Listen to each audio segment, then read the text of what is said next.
transmitters in the west central southwest Florida listening area, originating from Ruskin, Florida. This is also a test of the same system, our specific area message encoder. The same system will only alert the county or counties affected by a particular warning. These tests are conducted each Wednesday between 11 a.m. and noon, and again between 6 p.m. and 8 p.m., unless severe weather threatens. This concludes the weekly test. We now return to regular programming.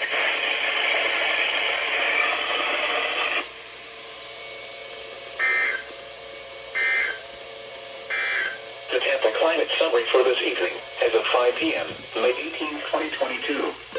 Today's high temperature was 91 degrees. This high was 2 degrees above the normal high of 89. The record high is 97 degrees, which was set in 2017. Today's low temperature was 76 degrees. This low was 5 degrees above the normal low of 71. The record low is 58 degrees, which was last set in 1967. The monthly total at 0.80 inches. This is 0.46 inches below the normal. Okay. I'm sorry, but this is the most cursed thing I've ever seen. Okay, so you know how the 74-200 doesn't have a light that goes off for the test, right? Yeah. It still shows the warning light from the flood warning, so it looks like it looks like a warning.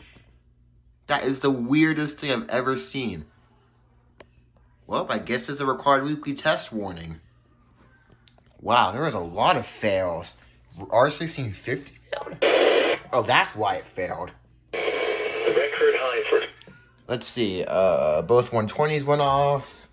The FR600 did it really decode as another unrecognized warning, I swear. Yep. The 991 went off. Okay.